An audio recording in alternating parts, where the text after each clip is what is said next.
Bonjour tout le monde, aujourd'hui c'est le jeudi 27 juillet et je fais une courte vidéo pour vous montrer l'évolution en fait de la planche de melon et vous allez constater que l'oïdium, et ça y est présent depuis un petit moment. J'ai réussi à le canaliser avec une petite recette qu'on trouve sur le web et je vais vous la donner tout à l'heure. Et là je lance le générique puis on se retrouve tout de suite pour faire le point.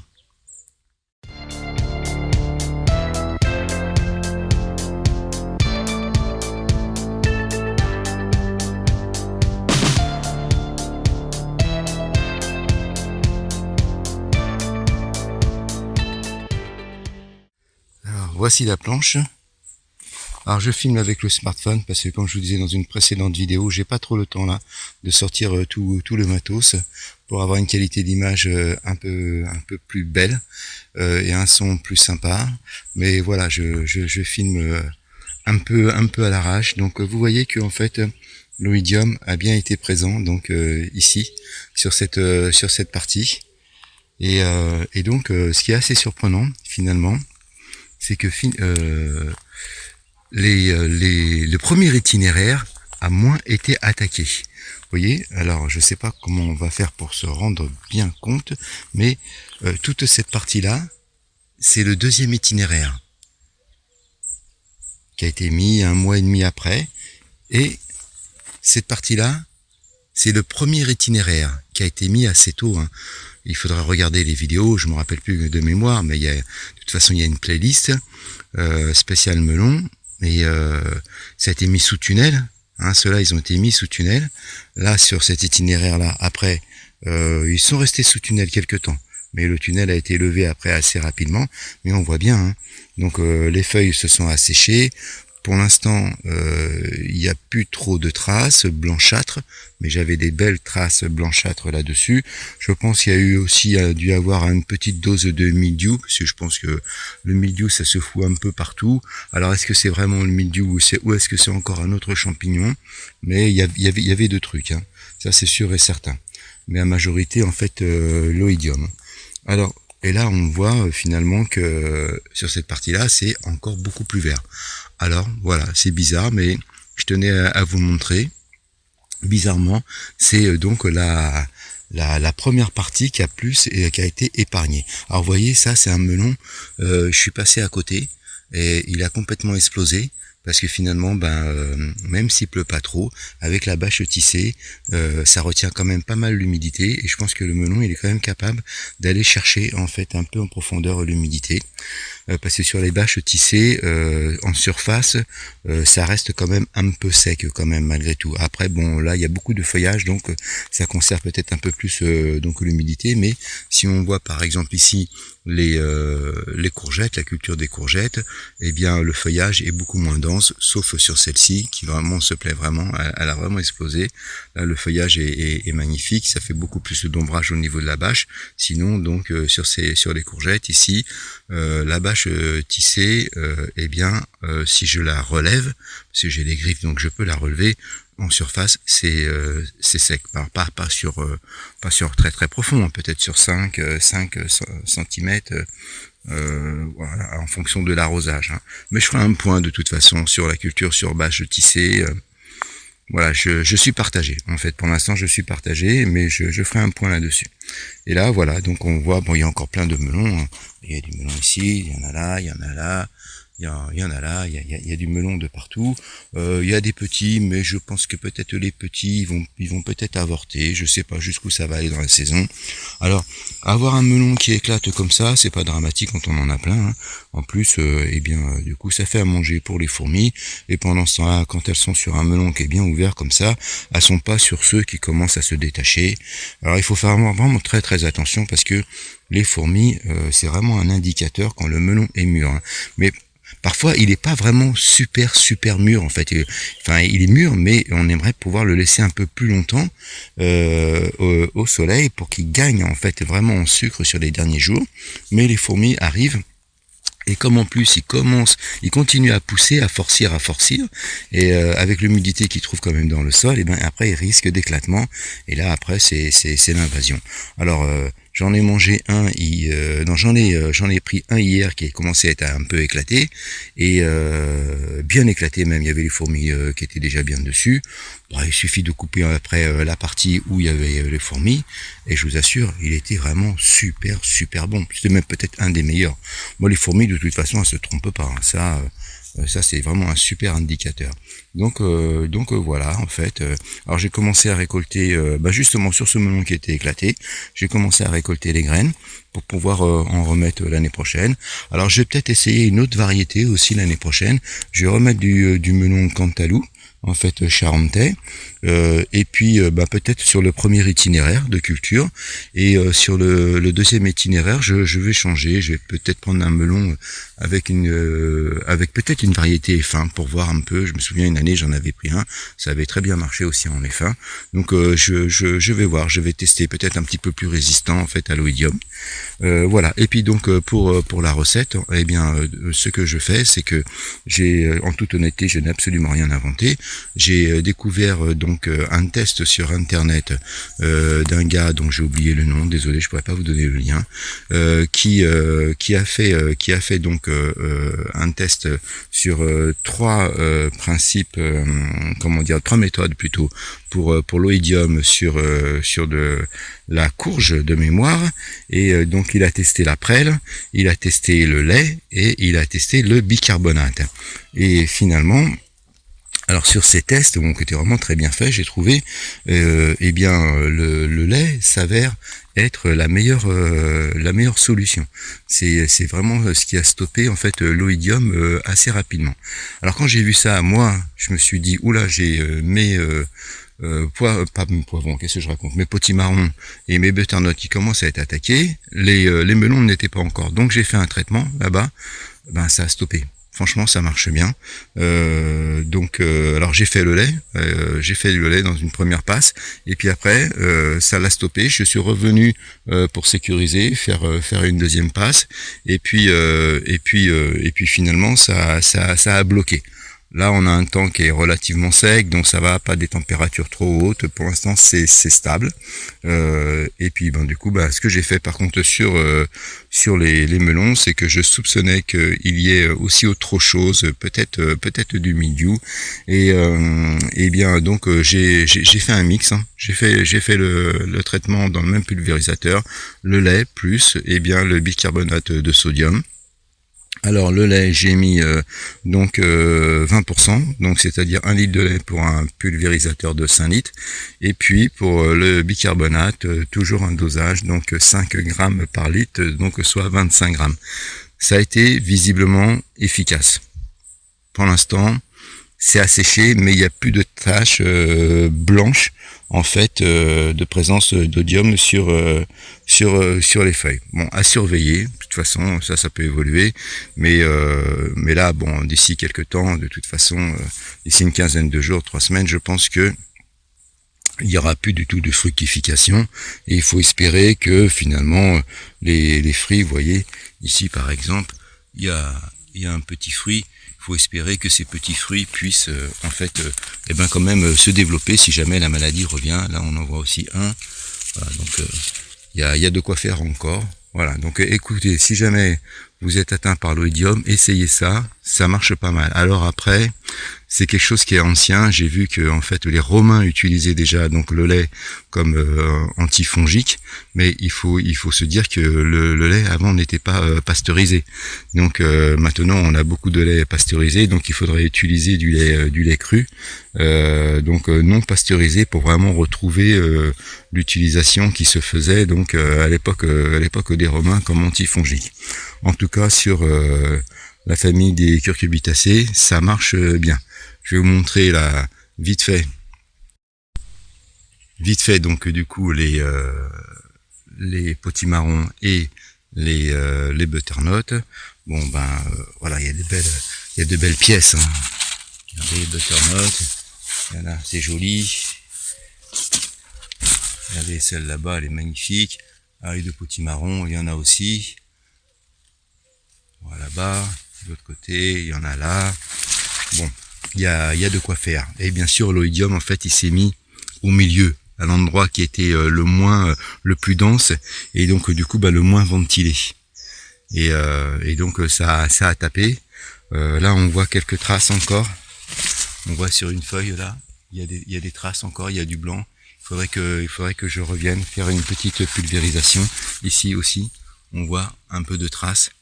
Voilà, et puis là aussi, là on en voit. C'est un peu revenu. Donc là, voilà, il faudrait revenir, y faire un petit quelque chose curatif, quelque chose qui puisse stopper. Voilà, on a de belles encore butternuts par là. Bon là, on est pas mal au niveau des potimarrons et au niveau donc des butternuts. Il y a encore de jeunes butternuts qui arrivent. Bon, ça arrête de courir maintenant, mais vous voyez comment ça court, c'est dingue, ça cavale de partout. Alors on voit que le feuillage commence à être un peu vert pâle, hein. Donc sur la fin des pousses. Bon là, ça sent un petit manque d'azote quand même. Bon, il faut dire que là, il y a une telle masse végétale que ça doit quand même pas mal pomper dans le sol. Donc je vais rien rajouter. Bon, je pourrais rajouter un peu d'urine. J'ai un bidon encore de 5 litres. Mais je vais laisser faire. On est en fin de saison. Ce qu'il y a déjà sur les pieds, c'est largement suffisant. Voilà, donc on voit, hein, tout n'est pas attaqué, hein. Bon, il y a des belles pièces. Là-bas, il y a encore de beaux potimarrons. Bon, il y a encore de belles fleurs, hein, on voit. Alors, si je vois que ça jaunit vraiment de trop, après, c'est possible que ce soit l'oïdium aussi qui fatigue, hein, la plante, hein, et qui la stresse pas mal, et qui montre ces traces en fait de jaune pâle, parce qu'on ne le retrouve pas sur toutes les plantes, hein. Voilà, regardez ça un peu ici là. Il y a un groupement là. Ils sont vraiment beaux. Alors après ça va être la conservation. Ça va être la grande question, parce qu'on va avoir quand même pas mal de choses. Donc on va faire de la transformation. On va faire de la soupe en fait de potimarron. Et puis on va stériliser tout ça. Et on va essayer de garder ça dans une pièce tempérée. Parce que les autres années, je gardais ça dans l'abri de jardin, mais les températures descendent de trop. Et c'est pas terrible. Donc là, dans mon bureau, je vais mettre 2 tréteaux, une planche. Et bien dans une pièce tempérée, d'autant que moi, mon bureau, l'hiver, je le chauffe pas trop. Je le chauffe à 18. J'essaye de faire des économies d'énergie. Et donc, du coup, à 18, moi, ça me va bien. Ça évite que je m'endorme devant l'écran. Et puis je vais vous montrer aussi quelque chose, c'est que voilà, ici j'avais fait l'expérience de mettre donc des pieds de melon isolés, ceux qui me restaient, et en plus franchement ils étaient stressés, pas terribles et tout, parce que c'était la fin, c'était les derniers. Je me suis dit, oh, je les garde, parce que si jamais il y a un pied qui vient crever quoi que ce soit, j'ai toujours une roue de secours. Puis à un moment donné, bon, je me suis dit, bon ça va, les autres ont bien pris, donc je les mets en terre. Bah, vous voyez, hein, ils ont quand même fait des petits melons. Alors bon, bien sûr, hein, ça explose pas comme de l'autre côté, hein, sur la planche, parce que là il y a zéro apport d'eau, je sais pas comment on pourrait dire ça, mécanique en fait, avec l'arrosoir. Et il y a donc ici aussi un petit melon. Alors ici on voit pas de traces d'oïdium. Ça a l'air d'être propre. Bon, voilà, là j'ai mon petit figuier qui pousse tranquillement. Bon, je lui ai mis 40-50 litres d'eau. Et après j'ai laissé faire. Quand je dis j'ai mis 40-50 litres d'eau, il y a quoi? Il y a maintenant 1 mois et demi. Hein. Et bon, ça a l'air d'aller. Il faudrait peut-être que j'y revienne un peu quand même, parce que il fait quand même ses courses et c'est sa première année. Et il faut pas que je le néglige tout de même. Bon, alors pour vous montrer que effectivement, si on n'accorde pas de soins particuliers, eh ben ça va quand même pousser. Mais bon, ça va donner des fruits. Mais on voit bien qu'on n'est pas dans la même dimension. Hein, vous voyez, donc quand vous avez des personnes qui font des vidéos en disant On peut laisser faire la nature. S'il pleut, c'est bien. S'il pleut pas, bah tant pis, ça marchera quand même. Oui, ça marchera, mais à quel niveau? Voilà. C'est toujours ça il faut comparer. Hein. Et ça, par exemple, si je dois nourrir ma famille, ben c'est pas terrible, quoi. Hein, je préfère ma planche de l'autre côté, ou alors celle-ci, où j'ai quand même pas mal de potimarron et pas mal de butternut en comparaison. Voilà, donc il y a des choses qui sont possibles, bien entendu, mais après il faut savoir de quoi on parle. Mais ça se trouve, là, ces melons là, du coup, là, ils vont être super bons. Hein. C'est fort possible. Hein. Ils seront un calibre moins gros, mais peut-être qu'ils vont être bien meilleurs parce que du coup, ben, alors il y a un paillage, hein, vous voyez, un paillage grossier. Hein, il y a un peu de choses quand même. Hein. Donc ça protège un petit peu en fait des rayons ardents du soleil, de l'évaporation, du peu d'eau qui est tombée en fait naturellement, hein, de l'eau du ciel, et ça garde un peu l'humidité, mais c'est en même temps un bon signe pour me montrer que finalement que le melon, eh bien, il n'a pas besoin de tant de flotte que ça, hein, parce que le melon, on a tendance un peu trop à l'arroser, et moi encore je me suis fait piéger cette année avec les bâches tissées, parce que finalement, eh bien, les bâches tissées conservent moins l'humidité que les bâches, la bâche agricole, la bâche noire, mais la conserve quand même. Et donc, du coup, j'ai peut-être un petit peu trop arrosé au début. Allez, bon, petite vidéo, on va se quitter là-dessus. Ah, tant qu'on y est encore sur les cucurbitacées, voilà les premiers itinéraires de concombre. Oh, le concombre, j'en peux plus, moi. J'en referai pas. J'ai dit à Muriel l'année prochaine, j'en fais pas du concombre. Je suis pas très fan du concombre. Ça va en intersaison, mais quand il y a les tomates à manger, le melon à manger, je préfère ça. Et puis, voilà, là, c'était le 3e itinéraire. Donc, j'en ai quand même lancé un. Alors, oui, j'ai fait un test aussi. Donc là, c'est mon 3e itinéraire. Bon, bah, ça va donner sur septembre si c'est pas trop malade. Hein. Il y a quand même eu de l'oïdium, vous voyez. Hein. Donc je l'ai canalisé, pareil. Ça a marché ici. Donc ça, c'est les pommes de terre. Je ferai une vidéo spéciale sur les pommes de terre de suivi. Je vais pas en parler maintenant. Et on va aller voir ce que j'ai fait. Donc regardez la couleur du feuillage. J'ai bien vu la couleur du feuillage ici. Regardez ici aussi. Et puis on va aller voir là-bas. Il me restait 2 plants de concombre. Et donc, du coup, eh ben, je les ai mis ici, voilà, dans mon bac à compost. Et ben bon, ça va, ils ont trouvé, ça y est, c'est un petit peu long pour eux. Il faut que j'enlève un peu tout ce liseron là. C'est vrai que j'ai du liseron de partout. Ça a été un petit peu dur en fait pour eux, mais finalement, ils ont trouvé leur place. Et là, bon bah, je vais rien y faire, et on va voir ce que ça donne. Alors au fond, c'est quand même humide, hein. On a de l'humidité, regardez ce qu'on a. On a une belle terre là qui commence à se faire là, mais c'est quand même sécos, hein, en fait. Hein. C'est sec, c'est humide, c'est frais, on va dire c'est frais. Mais vous voyez, en fait, ce que j'aime bien faire ces tests là, c'est que nous humains, on a toujours l'impression, on teste le niveau d'humidité, il faut qu'on ressente le mouillé, quoi. Il faut que ça soit mouillé. On se dit, oh, si c'est pas mouillé, les racines, ça va pas le faire. Mais non, mais finalement, les plantes, elles sont capables d'aller capter de l'humidité quand celle-ci est très faible dans le sol. Hein, elles n'ont pas besoin que ça soit mouillé, détrempé. C'est peut-être aussi une des causes aussi de développement aussi des champignons. C'est qu'on a tendance, bon là je vais pas tirer parce que sinon ça risque de nous joigner le pied, c'est qu'on a peut-être tendance à un petit peu trop arroser. Alors, quand on a le substrat qui va bien, ça doit fonctionner. Vous voyez, on va faire un test, hein. On va suivre ça et puis on va voir ce que ça donne.